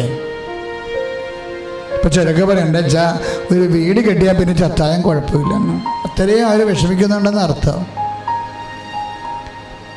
വീട് കെട്ടണത് എന്തിനാണ്? സമാധാനം താമസിക്കാനല്ലേ. അപ്പം അവർ പറഞ്ഞാൽ എന്താ, ഒരു വീട് കെട്ടി കുഞ്ഞുങ്ങളൊക്കെ ഒന്ന് സുരക്ഷിതമായി ഉറപ്പുള്ള ഒരു ഭവനത്തിലായ പിന്നെ ചത്താലും കുഴപ്പമില്ല. ചിലർ എന്താ വെച്ചാൽ ഈ മകൻ്റെ കല്യാണം വന്നു കഴിഞ്ഞാൽ ഒരു കുഴപ്പമില്ല. 35 വയസ്സൊക്കെ ഉള്ള മക്കൾ ഗൂഗിൾ മീറ്റിൽ വരാറുണ്ടേ. കല്യാണം ഒത്തുവരാത്തവർ, എല്ലാവരും ആണിനെയും പെണ്ണിനെയും ഒക്കെ സമർപ്പിച്ച് പ്രാർത്ഥിക്കുന്ന സമയമാണ്. ചില കുടുംബങ്ങളിലൊക്കെ സമാധാനത്തോടെ ഭക്ഷണം കഴിച്ചിട്ട് മാസങ്ങളായി. കാര്യം ഓരോരുത്തരും ഇങ്ങനെ ഓരോ ലൈനടിയല്ലേ. വിശ്വാസവും കുടുംബത്തിൻ്റെ മഹിമയും ദൈവത്തിൻ്റെ ചൈതന്യവും ഒന്നും നോക്കാതെ ഓരോരുത്തന്മാരിങ്ങനെ പല്ലടിച്ച് കാണിക്കുമ്പോൾ പുഴച്ചെന്ന് അകപ്പെട്ട്. നിങ്ങളെപ്പോഴും മനസ്സിലാക്കേണ്ട വിഷയം എന്താ പറയുക, ഇപ്പോഴൊക്കെ ഉള്ളൊരു പ്രശ്നമെന്ന് വെച്ചാൽ നമ്മുടെ പെൺപിള്ളേരൊക്കെ ഇപ്പം ഞാനൊരു 10-21 ലക്ഷത്തോളം ആൾക്കാരെ കൗൺസിൽ ചെയ്യുന്ന ഇടയ്ക്കൊക്കെ വിളിച്ച് പറയും. എന്തിനങ്ങനെ പറയണമെന്നറിയാമോ? ഞാൻ പറയണത് നിങ്ങളൊന്ന് കേൾക്കാൻ വേണ്ടിയാണ്, അല്ല ഞാനിങ്ങനെ കേമത്വം പറയണമല്ല. നമ്മുടെ പെൺപിള്ളേർക്ക് പറയുന്നൊരു അബദ്ധം, ആരെങ്കിലും വഴിയെ പോകണവനെ കയറി പ്രേമിക്കും. പക്ഷെ അവൻ ഭയങ്കര സൂത്രക്കാരനായിരിക്കും. അതായത് 2 ആഴ്ചക്കുള്ളിൽ ഇവിടെ ചാരിത്രം പോയിരിക്കും. മനഃപൂർവ്വം കളയണതാണ്. ഇവളെ വശീകരിച്ച് രാത്രി ഈ മൊബൈൽ എന്ന് പറയുന്നത് ഭയങ്കര സാധനമാണ്. രാത്രിയും പകലും വെളുപ്പിനെ സംസാരിച്ച് സെൻറ്റി അടിച്ച് അവസാനം ഇവളെ ബോധം കളഞ്ഞ് എന്നിട്ട് അവസാനം ഇവൻ ചത്തുകളെ ആന കുഞ്ഞെന്നൊക്കെ പറഞ്ഞ് ഭയങ്കര ഡയലോഗും കുറേ വീഡിയോയൊക്കെ ഇട്ട് കൊടുത്ത് ചാകണമൊക്കെ കാണിച്ച് മറ്റുള്ള ചാകണം കാണിച്ച് ഇങ്ങനെ ഇവളെ പ്രാന്ത് പിടിപ്പിച്ച് ഇവളുമായിട്ട് ബന്ധപ്പെടും. പിന്നെ ഇവൾക്ക് രക്ഷപ്പെടാൻ പറ്റത്തില്ല. പല പെമ്പിളും അകപ്പെട്ടിരിക്കണേ ഇങ്ങനെയാണ്. പണ്ടൊക്കെ ഇങ്ങനെയൊക്കെ സംഭവിക്കണമെങ്കിൽ കുറേ മാസങ്ങളും വർഷങ്ങളും എടുക്കും. ഇപ്പം 2 ആഴ്ച മതി. പല പെൺപിള്ളേർ അനുസരിച്ച് ചാടിയതിന് ശേഷം പിന്നീട് പോരാൻ പറ്റാതെ അവൻ്റെ കൂടെ ഇങ്ങനെ അടിമയായിട്ട് പോകണതിൻ്റെ ഉദ്ദേശം ചരിത്രം നഷ്ടപ്പെട്ടതുകൊണ്ടാണ്. അപ്പം അതുകൊണ്ട് എൻ്റെ മാതാപിതാക്കളും എൻ്റെ പെങ്ങന്മാരും ഞാൻ പറയണ കേൾക്കണം. ഈ വിഷയത്തിൽ നമുക്ക് ജാഗ്രത ഉണ്ടെങ്കിൽ ഒരു കുഴപ്പമില്ല, ചെന്ന് അകപ്പെട്ട് പോകണം. പലപ്പോഴും സംഭവിക്കുന്നത് വീട്ടുകാർക്ക് ചില സമയത്ത് കടങ്ങൾ വരും, ചിലപ്പോൾ രോഗങ്ങൾ വരും, ചിലപ്പോൾ അപ്പൻ ആശുപത്രിയിലാകും. അപ്പം അങ്ങനെയൊക്കെ വരുമ്പോൾ അതിന് കാശ് വേണ്ടി വരും. അപ്പം ഇങ്ങനെയൊക്കെയുള്ള ഒരു കുടുംബത്തിൻ്റെ ബാലൻസ് പോകത്തില്ലേ? അപ്പോഴാണ് ഈ പെൺപിള്ളേർ ചുറ്റുകളി തുടങ്ങുന്നത്. പലപ്പോഴും പല പ്രണയ നാടകങ്ങളും ദുരന്ത നാടകങ്ങളൊക്കെ സംഭവിക്കുന്നത് കുടുംബത്തിൽ എപ്പോഴാണ് സാമ്പത്തിക തകർച്ച, രോഗത്തകർച്ച, ബിസിനസ് തകർച്ചയുടെ സമയത്താണ് ഇതുപോലെയുള്ള പരുന്തുകൾ വന്ന് കോഴിക്കുഞ്ഞിനെ റാഞ്ചണത്. എല്ലാവരും അപ്പം അമ്മമാരുടെ ചോദിക്കുമ്പോഴുണ്ട് ആ സമയത്ത് ഞാൻ ഭർത്താവിനെ കൊണ്ട് ആശുപത്രിയിലായിരുന്നു. എന്താണ് വീട്ടിൽ നടന്നതെന്ന് ആർക്കും അറിയത്തില്ല. ആരുടെ കാര്യത്തിൽ ആർക്കും ശ്രദ്ധിക്കാൻ പറ്റാതെ റിലേ പോയി, കുടുംബത്തിൽ റിലേ പോയി. റിലേ പോകുമ്പോൾ ഇങ്ങനെ കണ്ടവൻ്റെ പിശാചിൻ്റെ പുറകെ പോകുമ്പോൾ അത് നേരത്തെ നല്ല മനസ്സാക്ഷി കൊടുക്കുകയാണ്, നല്ല വിശ്വാസം കൊടുക്കുകയാണെങ്കിൽ എങ്ങനെ കൊടുക്കും? നിങ്ങളുടെ ട്യൂഷനല്ല ഏറ്റവും പ്രധാനപ്പെട്ടത്. നിങ്ങൾ പോലും പള്ളിയിൽ പോകണയുടെ കുഞ്ഞുങ്ങൾ കാണുന്നില്ല, പ്രാർത്ഥന മുടക്കിയിരിക്കണം. അപ്പോൾ ദൈവമാണ് ആദ്യം പോണത്. പിശാച് വന്ന് കയറിയെന്ന് പറഞ്ഞിട്ട് കാര്യമില്ല. ദൈവം ആദ്യം പോയി കാണും. നിങ്ങൾക്കൊരു കാര്യം ഞാൻ പറഞ്ഞു തരാം, വളരെ സുഖിപ്പിക്കണ രഹസ്യം പറഞ്ഞു തരാം. ദൈവം ഈ ഭൂമി വെച്ച് നിങ്ങളുടെ കുടുംബത്തിൽ നിന്ന് പോയെങ്കിൽ പിന്നെ ഒരിക്കലും വരത്തില്ല. നിത്യത വരെ ഇത് തന്നെ പരിപാടി. നിങ്ങൾ അനുഭവിക്കുന്ന അർത്ഥം വളരെ ശ്രദ്ധിച്ച് കൈകാര്യം ചെയ്യേണ്ടതാണ്. ഇത് വെള്ളരിക്കപ്പെടണമെന്നല്ല, നമ്മളെ ശ്രദ്ധയോടെ വേര് കെട്ടിയാൽ മാത്രമേ തോട്ടങ്ങളെ പോലും സംരക്ഷിക്കപ്പെട്ടതുള്ളൂ. അതാണ് കർത്താവിൻ്റെ കഥയിൽ എന്തുമാത്രം വേലി കെട്ടി നടക്കൊക്കെ പറഞ്ഞുകൊണ്ടിരിക്കും. പഴയ നിയമത്തിൽ പറയും ജോബ് ചുറ്റും വേലി കെട്ടി. വേലി ഒരു പ്രശ്നമാണ്. വേലി പൊളിഞ്ഞ കണ്ടവൻ കയറിയത് തന്നെ. അപ്പം വേലി പൊളിയണ കാലമാണ് ഇതുപോലെയുള്ള സങ്കടക്കാലം, തകർച്ചക്കാലം, ഇങ്ങനെയുള്ള കാര്യം. ഇനി അപ്പൻ്റെ മദ്യപാനം ആയി കഴിയുമ്പോൾ ശരിയാകും. പല പെൺപിള്ളേർക്കും ഒരു സെക്യൂരിറ്റി വീട്ടിൽ ഫീൽ ചെയ്യണില്ല. അങ്ങനെയും ചില സമയത്ത് അബദ്ധങ്ങൾ സംഭവിക്കുന്നുണ്ട്. അപ്പോൾ ഇതുപോലെ തകർന്ന കുടുംബങ്ങളെയാണ് ഇപ്പോൾ ഓർക്കുന്നത്. അച്ഛനോട് ചെയ്യുന്ന പ്രാർത്ഥികർത്താവേ, തകർന്ന കുടുംബങ്ങളെ, വിശ്വാസ തകർച്ച വന്ന കുടുംബങ്ങളെ, തെറ്റായ ബന്ധങ്ങളിലെ ആത്മാവ് നഷ്ടപ്പെട്ട കുടുംബങ്ങളെ, നഷ്ടപ്പെടാൻ പോകുന്ന കുടുംബങ്ങളെ, പരസ്പരം സംസാരിക്കാത്ത കുടുംബങ്ങളെ, സ്നേഹമില്ലാത്ത കുടുംബങ്ങളെ, ജോലിയില്ലാത്ത കുടുംബങ്ങളെ, വരുമാനം നഷ്ടപ്പെട്ടവര്, വിദ്യാഭ്യാസത്തിന്റെ തകർച്ചയുള്ളവര്, ജോലി ലഭിക്കാത്തവര്, അങ്ങനെ എല്ലാ മേഖലകളിലും വേദന അനുഭവിക്കുന്നവരെ ഈ നിമിഷം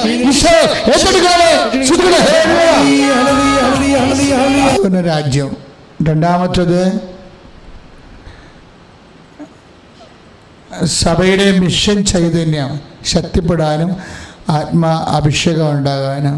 മൂന്നാമത്തത് തകർന്നുപോയ നിങ്ങളുടെ ഓരോ കുടുംബങ്ങളിലും ജപമാലയിൽ പങ്കെടുക്കുന്ന വ്യക്തികളുടെ കുടുംബങ്ങളിൽ മാതാവിൻ്റെ പ്രത്യേക ഇടപെടൽ എല്ലാ മേഖലയും ഉണ്ടാകാൻ, ജോലിയായാലും വീടായാലും കടമായാലും മാറി സമാധാനം ഉണ്ടാകാൻ വേണ്ടിയാണ്. അപ്പം അതുകൊണ്ട് 24 മണിക്കൂറും ഇപ്പം മറ്റ് രാജ്യങ്ങളിലൊക്കെ ഉള്ള ആൾക്കാർ 4 മണിക്കൂർ ഗ്യാപ്പിലൊക്കെ ഉറങ്ങണവരൊക്കെ ഇല്ലേ, എഴുന്നേക്കണവരും.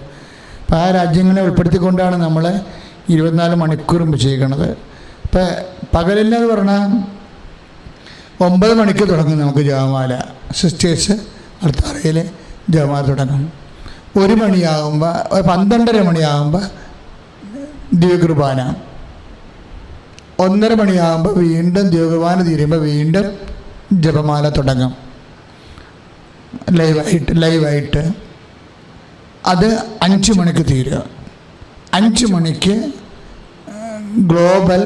Google rosary മീറ്റാണ്. പക്ഷേ ലോകത്തിലൂടെ എല്ലാവർക്കും കൃപാസാൽത്താര പ്രത്യക്ഷയുടെ പരിശുദ്ധ അമ്മയുടെ തിരുസന്നിധിയിൽ ഇവിടുത്തെ മധ്യസ്ഥ പ്രാർത്ഥനക്കാരോട് വിഷയങ്ങൾ ഷെയർ ചെയ്യാൻ പറ്റും നേരിട്ട്. അത് ഗൂഗിൾ മീറ്റിൽ നിന്ന് അനേകം സാക്ഷ്യങ്ങൾ നിങ്ങൾ ഗൂഗിൾ മീറ്റിൽ കയറിയാൽ മനസ്സിലാവും ആൾക്കാർ പറയുന്നത്. അത് 6:30 തീരും. 6:30 തൊട്ട് 7 മണി വരെ അതിജീവന അമ്മയോടൊപ്പം എങ്ങനെയാണ് ഒരു അത്യാഹിതത്തിലെ അപകടത്തിൽ നിന്നും അതിജീവിക്കണത് പരിശുദ്ധ അമ്മയോട് കൂടെ. അതാണ് അനുഭവ പാഠം പറയും. 7 മണിക്ക് ആരാധന. ഗൂഗിൾ മീറ്റിൽ പങ്കെടുത്ത ആൾക്കാരുടെ സങ്കടങ്ങളെ അവരുടെ പേര് പറഞ്ഞും അവരുടെ വേദനയും അതുപോലെയുള്ള വേദനയുള്ള ആൾക്കാരുടെ എല്ലാം ആരാധനയും സമർപ്പിക്കും. രാവിലെ മുതൽ ലൈവിൽ വന്നിട്ടുള്ള ഇന്നലെ 85,000 പേരാ ഇന്നലെ ശുശ്രൂഷ കൂടിയിരിക്കുന്നത്. 24 മണിക്കൂറിൽ 85,000 പേരോളം ശുശ്രൂഷ കൂടുന്നുണ്ട്. അത് എല്ലാ ദിവസവും കൂടിക്കൊണ്ടിരിക്കുക. അപ്പം നിങ്ങളൊരു പണി ചെയ്യണമേ. നിങ്ങൾ ഈ കൃപാസനത്തിൻ്റെ ഈ ഓൺലൈൻ ഇത് ദൈവികമായ ഒരു ലൈനാണ്. എപ്പോഴും പ്രാർത്ഥന നടക്കുന്ന ഒരു സ്ഥലമാണ്. അപ്പം അതുകൊണ്ട് നിങ്ങളെ ഇപ്പം തന്നെ ഇത് ഷെയർ ചെയ്യണം. നമ്മുടെ ലിങ്ക് എല്ലാവർക്കും ഷെയർ ചെയ്യണം. നിങ്ങൾക്ക് 5,000 10,000 ഒക്കെ കൂട്ടുകാരുണ്ടെങ്കിൽ അവർക്കെല്ലാം ഈ ലൈവ് കാണണം.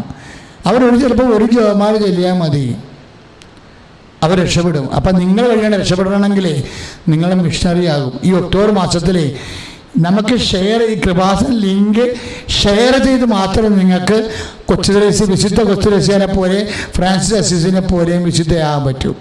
ഈ ലിങ്ക് ഷെയർ ചെയ്താൽ മാത്രം മതി. കാര്യം ഇതെന്താ 10,000-ങ്ങളല്ലേ ഇവിടെ പ്രാർത്ഥിക്കണത്, 10,000-ങ്ങൾ അനുഭവം പ്രാപിക്കുന്നത്. ദൈവം ഓൺ ചെയ്ത ഒരു ചാനലാണിത്. അത് അടയാളങ്ങളും അത്ഭുതങ്ങളും കാണുമ്പോൾ നമുക്ക് മനസ്സിലാവും. അപ്പം അതുകൊണ്ട് ഇന്ന് തന്നെ ഇപ്പം തന്നെ ഇത് കേൾക്കണ സമയത്താണ് അപ്പം നിങ്ങളുടെ Kripasanam link FRDP Joseph Kripasanam അതങ്ങോട്ട് ഷെയർ ചെയ്യണം. ആ ലിങ്ക് ഷെയർ ചെയ്യണം, എല്ലാവർക്കും കിട്ടണം. എന്നിട്ട് പ്രാർത്ഥിക്കും, കർത്താവേ ഈ ലിങ്ക് കിട്ടുന്ന ആൾക്കാരെല്ലാം ശുശ്രൂഷ കൂടി അനുഗ്രഹം പ്രാപിച്ച് ദൈവത്തെ മഹത്വപ്പെടുത്തി ജീവിതത്തിൽ രക്ഷപ്പെടാൻ ഇടയാക്കണമേ കർത്താവേ, എന്നെയും സുവിശേഷത്തിൻ്റെ സാക്ഷിയാക്കണം. ഇത് മഹാസംഭവമാണ്. ഫ്രാൻസിസ് അസീസിനെ പോലെ കൊച്ചുത്രേസ്യനെ പോലെ വിശുദ്ധ കൊച്ചുത്രേസ്യനെ പോലെയൊക്കെ നമുക്ക് ഇപ്പോൾ ഇൻ്റർനെറ്റുള്ള വിശുദ്ധനില്ലേ കാർലോ? ഇൻ്റർനെറ്റ് കമ്പ്യൂട്ടറിൽ നിന്ന് ആദ്യം ഒരു വിശുദ്ധം വരികയാണ്. ഇതൊരു പുതിയ യുഗം തുടങ്ങാൻ പോവുകയാണ്. അപ്പം അതുപോലെ തന്നെ ഈ ഇൻ്റർനെറ്റിലൂടെ നിങ്ങൾക്കും വിശുദ്ധരാകാൻ പറ്റും. നിങ്ങൾക്ക് എന്താ ചെയ്യേണ്ടത്? ഷെയർ ചെയ്തിട്ടൊന്ന് പ്രാർത്ഥിക്കണം. കർത്താവേ അങ്ങയുടെ വചനങ്ങൾ ഈ വന്ധ്യം കരണം പിടിച്ച ഒരു കാലമാണ്. ആധ്യാത്മിക വസട്ടമിയുടെ ഒരു കാലമാണിത്. ഇവിടെ ഈ കാലഘട്ടത്തിൽ കർത്താവെ നിന്നെ അറിയാൻ ഇടയാക്കണമെന്ന് പ്രാർത്ഥിക്കണം. അതായത് മനുഷ്യരായ ഷണ്ടന്മാരാക്കിയ ആൾക്കാരുടെ എണ്ണം ഈ കാലത്തിൽ കൂടിക്കൂടി വരികയാണ്. വിശ്വാസം നഷ്ടപ്പെട്ടവർ, റിസപ്റ്റിബിലിറ്റി പോയവർ, വചനത്തോട് പുറന്തള്ളി നിൽക്കുന്നവർ, മനുഷ്യരായ ഷണ്ടന്മാരാക്കിയവരുടെ എണ്ണം കൂടിക്കൊണ്ടിരിക്കുന്ന ഒരു കാലഘട്ടത്തിൽ നമുക്ക് ലഭിക്കുന്ന വെളിച്ചം മറ്റുള്ളവരുടെ മുമ്പിൽ, നിങ്ങളുടെ വെളിച്ചം മറ്റുള്ളവരുടെ മുമ്പിൽ വീശട്ടെ എന്ന് ഈശോ പറഞ്ഞില്ലേ? നമുക്ക് ആശീർവാദത്തിന് സമയമായി. അപ്പോൾ എത്രയും വേഗം ലിങ്ക് ഷെയർ ചെയ്യാൻ വേണ്ടി അത് പ്രേക്ഷിത പ്രവർത്തനമായിട്ട് ഒക്ടോബർ മാസത്തിൽ നിയോഗമായിട്ട് ചെയ്തുകൊണ്ട് അമ്മയോടൊപ്പം സഭയ്ക്ക് വേണ്ടി, ലോകത്തിന് വേണ്ടി, നിങ്ങൾക്ക് വേണ്ടിയും ഈ 24 മണിക്കൂർ ജപമാലയിൽ പങ്കെടുക്കുക. ദൈവം നിങ്ങളെ അനുഗ്രഹിക്കട്ടെ.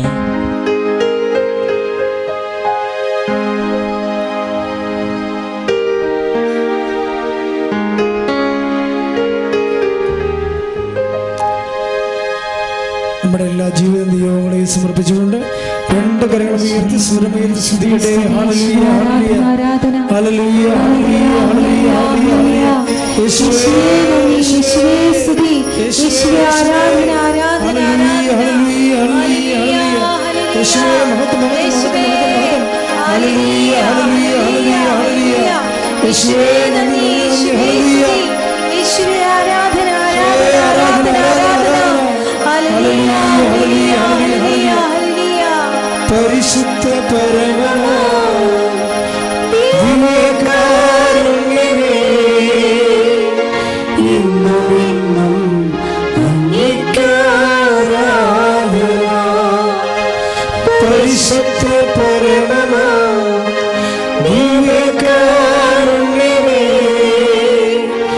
ഇന്നുമേ